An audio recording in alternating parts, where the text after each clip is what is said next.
It's Haley here, and I love parties. Don't you just love parties? I love all kinds of parties.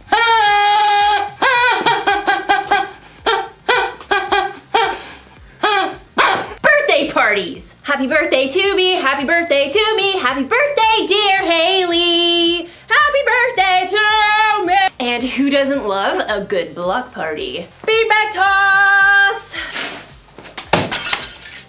Sorry. I could use some lessons. Which is why friendship is so important. Friendship is using your words and actions to show others you care. It's kind of hard to have a party without friends. And honestly, it's hard to even plan a party without friends. You need a tall friend to hang the lights. You need a friend who can bake. And if you got a friend who's giving beanbag toss lessons, tell them to give me a call. The point is, we need friends, and friends need us. And in today's story, we're gonna talk about what makes a friend a friend. That sounds like fun! It makes me wanna party!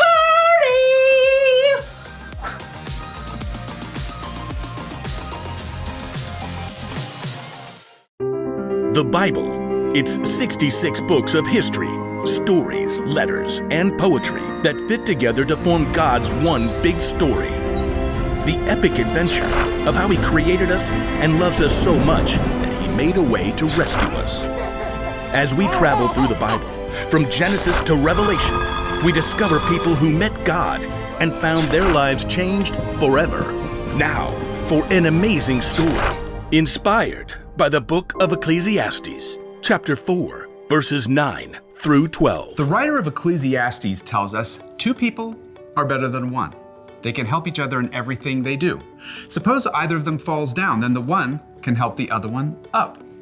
But suppose a person falls down and doesn't have anyone to help them up. Then feel sorry for that person.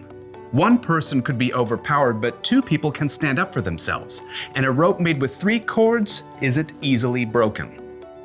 Let's see how this might play out in someone's life today. Jackson slid into the small school theater and took a seat in the back row and waited for Mr. Ray, the music and arts teacher. It looked like there was only one other kid who showed up to build the set for the 5th grade production of Charlotte's Web, Amal from Mrs. Wiseman's class. Hey. Hi. The 2 boys sat there in awkward silence until Mr. Ray showed up. Ah, my set team. Fantastic. You guys know each other? Kinda. Different classes.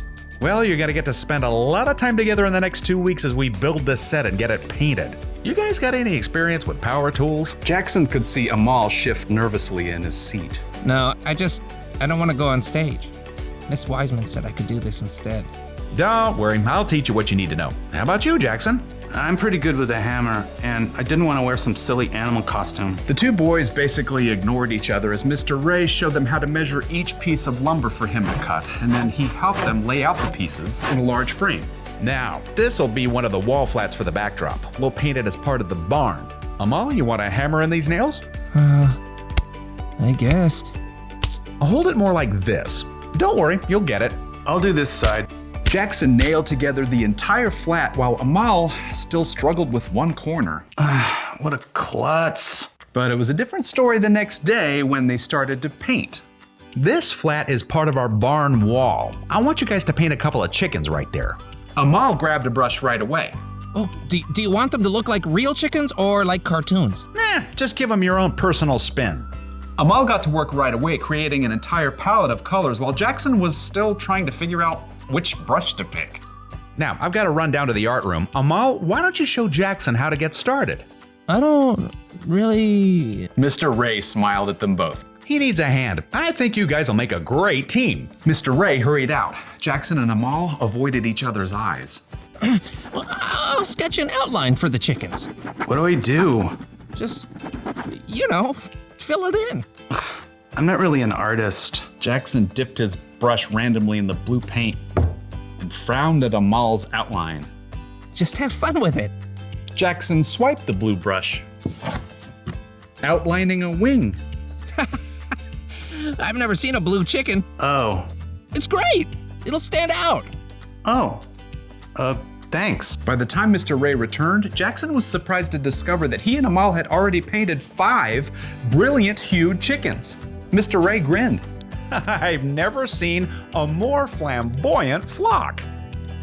Jackson held out his fist to Amal, and Amal, surprised, gave him a fist bump. Yep, see you boys tomorrow. The next day, Amal showed up with a bruised finger on his left hand. I can still paint with my right. What happened? Mr. Kunkel keeps putting me in as goalie during PE, and then I mess it up, and everyone on the team gets mad at me. Do you stay on your toes? Keep your eye on the ball? No. I just panic when the ball comes at me. Look, I can show you some tips later in the parking lot, before my mom comes. Really? That would be great. And Jackson turned out to be a pretty good teacher because Amal managed to get 2 blocks during PE the next day. And when Jackson showed up to paint sets, stressed out by a math test, Amal grabbed his textbook. Fractions? I see all these weird numbers and I freeze up. You just have to break it down like this. With Amal's help, Jackson managed to stay calm during his test the next day. And by the middle of the next week, they had completed the entire backdrop for Charlotte's Web. Well done. I knew you two would make a great team. Amal's pretty okay. Jackson's not too terrible. Look, I know you guys are really different from each other, but it's boring if all your friends are just like you. Together, they started gathering wood scraps and wiping off brushes. Seriously, one of the wisest men to ever live pointed this out. Solomon. Solomon? Yep. He's this king in the Bible. He was a builder and an artist and super rich too. But for all the things he had, you know what he valued most? Friendship. He says it like this: 2 people are better than 1. They can help each other in everything they do. On point. Yeah. Amal held out his fist, and Jackson tapped it with his own. Maybe Solomon and Mr. Ray were onto something. Okay, here are 4 things you can learn from those verses in the book of Ecclesiastes.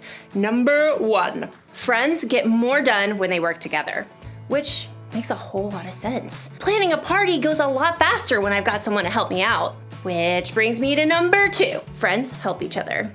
A true friend doesn't just sit back and watch when it's obvious you need a hand. Little help here! Ah! Number 3, friends stand up for each other. You better not be messing with one of my friends. I will totally fight you! Unless, you're bigger than me, then I will not fight you. In which case, I will totally reprimand you with some carefully planned stern words. Just don't mess with my friends, okay? And number 4, friends help you trust God. You may have a lot of different friends in your life, but a true friend, one that lasts, is the kind that helps you make wise choices. The kind of friend you can talk to about what you believe honestly, and who can help your faith in Jesus grow. So, here's the one thing to remember today. Choose your friends carefully.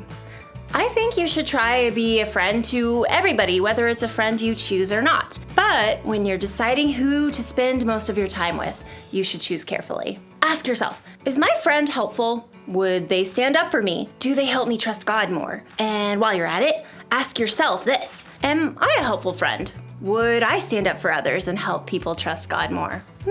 When you want to find good friends, one of the best things you can do is to be a good friend. And never forget that Jesus is your ultimate friend. He is always there for you, no matter what. So, be on the lookout for good friends this week. When you choose wisely, you can't miss.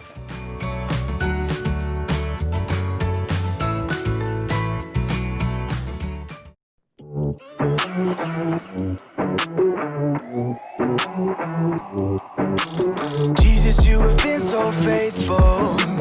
Jesus, you have been so true.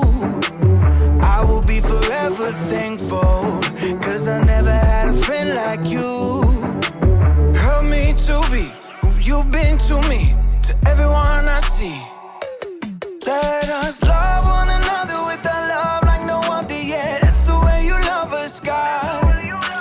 Never turn away, you are with us every day, yeah. That's the way you love us, God. Your love has always been beginning to end. There's never been a better friend. So let us love one another with our love like no other, yeah. That's the way you love us, God.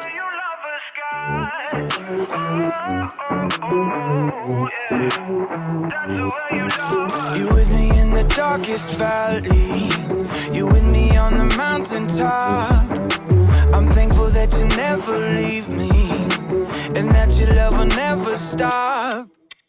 Help me to be who you've been to me, to everyone I see.